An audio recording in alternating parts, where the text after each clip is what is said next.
Hello, this is Grady once again with another GIMP, the new image manipulation program video tutorial. Today we're going to be talking about simple text effects that you can do to add more interest to your images and to give them a little bit more readability whenever the contrast is not very good. Now, one of the types of effects that we're going to be looking at is this little effect right here. If you look over here by the GIMP image, where it has what looks to be a shadow back behind the GIMP image, and that's called a drop shadow. It's one of the most common types of effects in computer graphics. As you can see right here, I have a sample text already loaded up, and in previous lessons I mentioned that GIMP handles text as a layer, and I said that I would explain what a layer is. Well, basically what a layer is if you can imagine looking at an anatomy textbook, and in a lot of textbooks, in anatomy textbooks, you'll see some transparent pages where one page would have the skeletal system, another page would have the organs, another page would have the musculature, and another page would have, say, the skin, and so that you could stack the pages one on top of the other, and as you peel the pages, you could see more. You could see different parts of the image that you might not have been able to see before. Well, in a way, this is exactly the same way that layers work on a computer. One advantage that you have with a computer that you don't have in the real world is that you have the ability to stretch the pages, make them grow, and you can do a few other things with layers that you sometimes can do in the real world, sometimes you can't. That helps you to create some different effects. So as I mentioned before, we have text here on a layer. So what we're going to do is we're going to make sure that we have the text tool going on here, and down here on the layers menu, you have several different options to manipulate layers. You can create a completely new layer, you can move layers up, and you can move layers down. You can duplicate layers. If you have pasted something from your clipboard, you could anchor the layer, or you could delete a layer. In this particular instance, what we're going to do for the first method is of creating a drop shadow is to duplicate the text layer, and with the text tool selected and making sure that we're on the text layer, we're going to double click the text layer so that we get back into the text so that we can manipulate that particular text. Now what we're going to do is we're going to select a color, and we can use any color that we want to create the shadow. So we're going to create a little different darker color here for our image. We're going to still leave it a little red, but we're going to make it a little bit darker red. And one way you can tell that you still have the previous layer is GIMP lets you turn off layers by clicking on the eyeball right there. So whenever you click on the eyeball, you can turn off a layer and you can turn it back on. Whoops, we'll get to that one in just a minute. And then what you can do is you can blur, and you find that under the filters you can blur, and you can choose any of these that you want, but my preference is on the Gaussian blur. That brings up this little window right here. This lets you set how much you want to do a blur. The higher this number, the more it's going to blur. The lower the number, the sharper the less it will blur. We're going to leave it at 5 for the moment, and we're going to click on OK. That blurs the text. Now what we're going to do is we're going to take the move tool, And with the move tool, you want to make sure that you have the arrow pointing with the arrows pointing in 4 directions. If you have a finger pointing, you're going to move a different layer. So make sure that you have the arrows pointing in 4 directions. And we're going to click and drag it. My preference is to go down and to the right, but you can move it any way you want. And then you can move the layer down so that your text layer is on top. And there you have your drop shadow. Now sometimes this might be a little too dark, so what you can do is you can adjust how much you can see through it. That's the opacity. And if we decrease the opacity, then that would allow whatever is showing behind the shadow layer to show more, so that it looks like the shadow is actually on something. And you can adjust that to whatever level you like. So that's it for the first method. Another way that you could create this type of effect is by using a selection, and the way you would do that is doing a right click and doing alpha to selection. What that will allow you to do is it will take everything on the particular layer that cannot be seen through, and it selects it. So if you can see through it, it won't select that part, but if you can't see through it, if there's something there, then it will select that part of the text.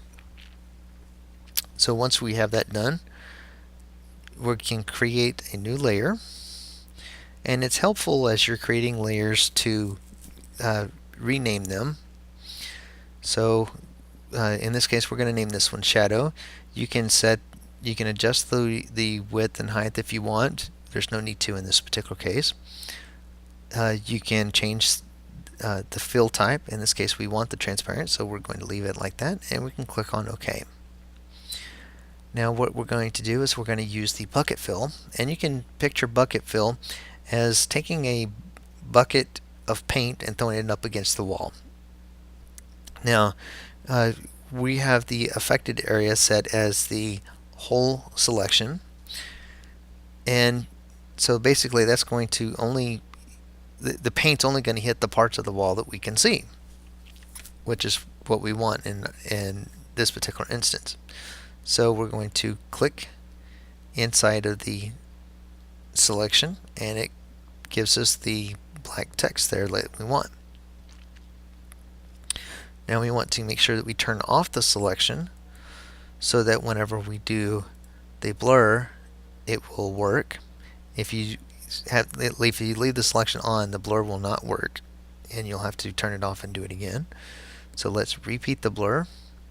That's one of the cool things with GIMP, is that it lets you repeat what you just the last filter that you used with the same settings, or you can show the filter again so that you can choose different settings. Then using the move tool, we simply move it, drop it down, and adjust the opacity if you want. Okay. There's a third way with GIMP to create the drop shadow effect. If you're using 2.6, I'm not sure if it's available in earlier versions or not, but you can always look for it in case it is. And that is by going to Filter, looking under Light and Shadow, and choose Drop Shadow.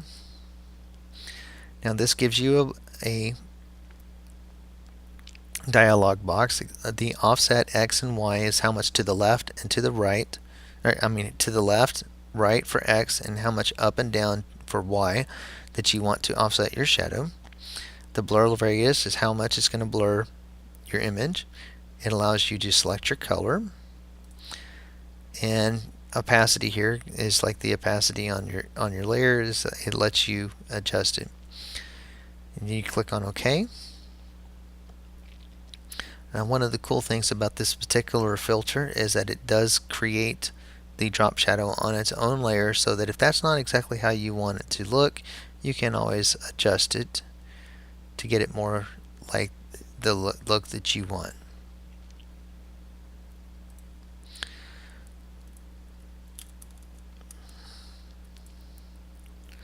Okay, now there's another cool thing that we can do with the selection, and that is if we go to select and choose grow. Wait, before I show you that, I want to show you one other thing that you can do with the text, and that is in the previous examples that I did, we what we did was we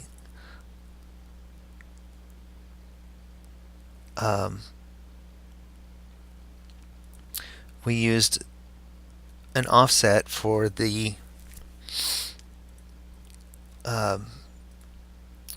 shadow. Okay. Now, if we don't offset the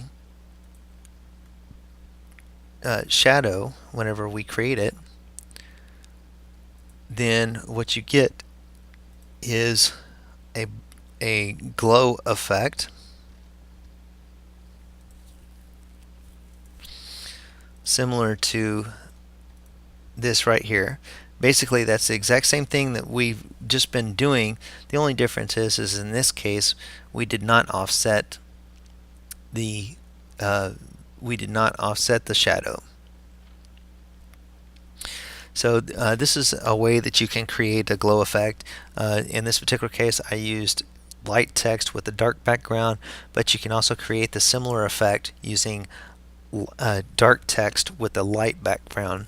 It's just a little, you can do the similar thing, just a little different effect, just depending on the colors that you use. Okay, now we have one other example of something that you can do with the text effect, and that is if we do our alpha to selection. One of the things that we can do is we can grow the selection,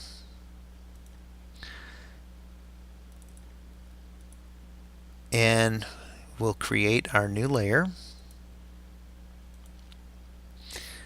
And what that allows us to do is we're going to fill that. Now, if you notice, this isn't exactly the same text, the same as the text layer. But what it allows you to do when we drop this layer down is it gives your text a little bit of an outline effect. Now, this can really help the readability of text if you're having contrast problems. And I'll show you an example here. This is an image that I have, and you can see here with the text that we have right here, you see how it looking at the text, it kind of bleeds into the background a little bit. And we'd have a similar problem if we had the text down here. You know, the green would compete with the green in the shirt, and it might have trouble with the white as well in the background here. But this is easy to do if we do this text the same way we did the one just a second ago. So we're going to do the alpha to selection. We're going to grow. In this case, I'm going to bump this up just a little bit because we have a little bit bigger image there.